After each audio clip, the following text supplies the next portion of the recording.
Tudo bem, gente? Vamos trocar uma ideia então, afinal, né? Mais uma vitória do Colorado, a 14ª partida de invencibilidade quebrando, né? Uma marca histórica, a maior sequência invicta do Inter na história do Campeonato Brasileiro de pontos corridos, né? Mais um grande feito aí do técnico Roger Machado. A gente tem muita coisa para falar dessa vitória em nome da Inter Store Beira-Rio, que tá cheia de novidades e vem mais por aí, tá? Então, dá uma passadinha na Inter Store hoje, as lojas estão abertas, sábado, domingo, nessa data FIFA também vai estar de portas abertas te esperando, e se você não pode ir até a Inter Store Beira-Rio, ela vai até você, afinal eles enviam produtos para todo o Brasil. Então chama eles no link que eu estou deixando aqui na descrição do vídeo, afinal são meus parceiros de longa data e é onde você encontra qualquer produto licenciado do nosso Clube do Povo. Então, Inter Store Beira-Rio, lojas abertas todos os dias, das 10 da manhã às 6 da tarde, tá certo?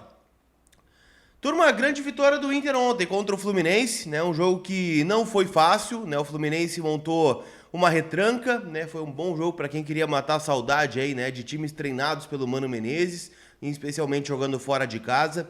O Fluminense, né? Botou 2 ônibus na frente da área, foi muito difícil, né? Quebrar essa retranca, mas o lado positivo é que foi um treino de ataque do Inter, né? A gente pôde ver muito pouco, né, do setor defensivo. O Rocher tem uma defesa que é lá no final do jogo e no mais, né, foi uma pressão do Inter que teve bastante, né, volume, bastante finalização, mas, né, levou muito tempo para chegar ao gol, né, pelo menos foi o que me pareceu assistindo o jogo, né? O Inter no primeiro tempo teve volume, teve uma finalização do Wanderson, que o goleiro faz uma baita defesa, né? Uma do Tabata, tem o gol anulado do Borré, que a gente pode debater aqui, né? Onde as linhas foram traçadas, os centímetros, talvez milímetros de impedimento do Rafael Borré naquele lance, né? Não tô muito convencido ainda daquele gol anulado, mas o Inter foi para o intervalo com 0-0, o que poderia dificultar o jogo, né? Afinal, a gente foi empatando, o Fluminense veio para não jogar, né? Tinha só 45 minutos para fechar a casinha,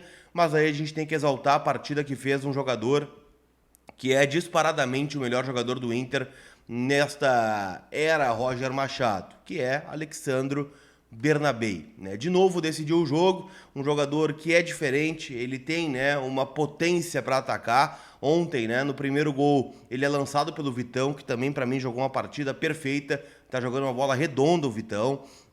O Bernabei arrancou do lado esquerdo, um cruzamento, a bola desvia, e o Borré, né, de novo sendo matador, ele que tem uma alta média aí de gols sob o comando do Roger Machado, e mais uma vez decidiu para o Internacional, né, o gol dele que colocou o Inter na frente.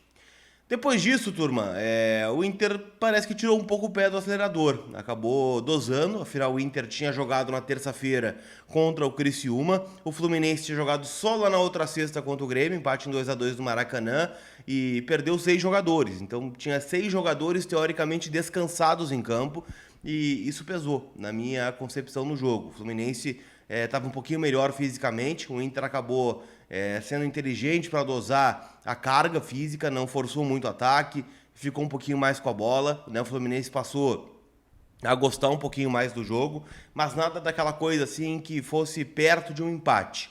O Inter sempre esteve mais perto de fazer o segundo, mas também não forçou muito o jogo.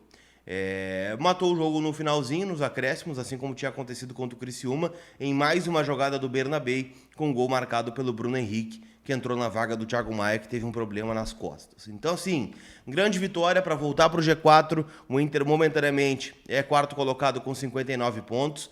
O Flamengo joga só na quarta-feira pelo Brasileirão contra o Atlético Mineiro no Maracanã, mas neste fim de semana tem a final da Copa do Brasil entre o Flamengo e o Galo. E se o Flamengo for campeão, o Inter já estará, né, mesmo que seja ultrapassado pelo Flamengo na quarta-feira, dentro da vaga direta de Libertadores para o ano que vem. E cá entre nós, né, gente? O Inter tem 59. O Bahia, que é o 7º colocado, que teoricamente é o primeiro fora da zona da Libertadores, tem 46. Então o Inter tem mais de 10 pontos de vantagem neste momento para o Bahia. Então o Inter está na Libertadores do ano que vem, resta saber se de forma direta ou se de forma indireta. Se a gente pegar o São Paulo tem 54. Né? Joga, né, o São Paulo nesta rodada do Brasileirão, hoje, 9 da noite, contra o Atlético Paranaense. Então pode, de novo, encurtar a distância para 2 pontos. Então a gente torce hoje pelo Atlético Paranaense para que seja possível, né, o Inter abrir cada vez mais distância da fase de pré, porque isso muda completamente o planejamento para o ano que vem. O Inter terá um calendário um pouquinho mais tranquilo no começo de ano, até para focar no Campeonato Gaúcho, que é, né, uma obsessão que o Inter tem, quebrar essa sequência de 7 títulos do Grêmio e não deixar, né, o rival ser octacampeão. Queria destacar também, gente, a entrevista do Roger Machado. Afinal, foi uma baita entrevista, né? A gente vai repercutir bastante durante a semana, mas ele abriu brecha para aqueles que gostam, né, do simulador, gostam, né, de fazer cálculos. Ele disse, né, que a primeira coisa que ele faz quando entra no vestiário após uma vitória é pegar o celular e dar uma olhadinha para ver se algum rival direto tropeçou. Não foi o caso ontem, né? O Palmeiras bateu o Grêmio no amasso que o Grêmio tomou do Palmeiras, foi só 1-0, mas poderia ter sido uns 8, tá? Foi a 64, então permanece em 5 pontos a distância do Inter para o segundo colocado. Hoje a gente seca o Fortaleza, que joga contra o Vasco da Gama, lá na Arena Castelão, para ficar encostadinho ali no Fortaleza. E o Botafogo tem 67, né? Então são aí 8 pontos de vantagem. Podem ser 11, caso o Botafogo vença o Cuiabá lá no Newton Santos, jogo hoje também, né? A partir das 4h30 da tarde. Então o Roger gostou aí de se iludir. E também, gente, exaltou bastante o Bernabei. E ele respondeu, né? Poxa, por que o Bernabei não jogava com o Kudê? E ele, por incrível que pareça, ele exaltou o modelo tático do Kudê. Disse que muitas das coisas que ele utiliza hoje são do modelo que o Kudê deixou. Que ele não jogou fora a herança do Kudê, que ele usou. Né, que facilita muito, né, para ele que joga parecido, no mesmo modelo tático, aplicar isso aos jogadores. Claro, ele mudou muitas coisas, de ambiente, mudou muitas coisas também, né, de confiança para os jogadores, e isso faz diferença. Só que ele citou, ao invés de ter laterais espetados, o Kudê jogava de jogar apoiado na saída de 3 com o lateral, e o René faz isso. Né, por isso o René se sentia mais confortável. E ele chegou a dizer que quando colocou o Bernabei no time como titular, ele citou que teve uma conversa com o René para que ele parasse de ser esse jogador, né, que tinha saída de bola, né, que pisava demais na bola, que tocava demais na bola, para voltar a ser um lateral ofensivo, como é o Bernabei, sendo espetado, né, como era no Sport, um lateral que ia direto no fundo, que finalizava, que fazia gols. Então é um desafio que o Roger tem, porque aparentemente o René vai renovar o contrato e será titular contra o Vasco no dia 21, lá em São Januário. Afinal, o Bernabei levou o 3º cartão amarelo, assim como o Bruno Gomes. Então o Brian Aguirre vai estrear. O Roger também exaltou, né, e deu uma esperança, né, porque ele comentou que conversou com o Bernabei quando o Aguirre chegou, pedindo um feedback. Afinal, eles jogaram juntos no Lanús. Ele disse, prof, o Aguirre é melhor que eu defensivamente e igual ofensivamente. Então, poxa vida, né? O Inter vai ter um lateral direito fenômeno também para jogar aí no lado direito. A gente vai vê-lo em campo contra o Vasco pela primeira vez.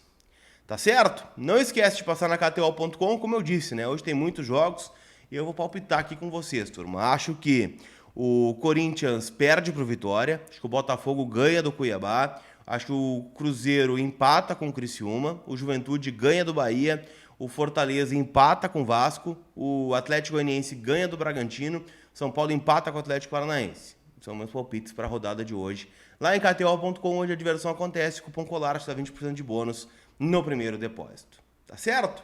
Aquele abraço, turma. A gente se vê. E anota mais 3. Fui!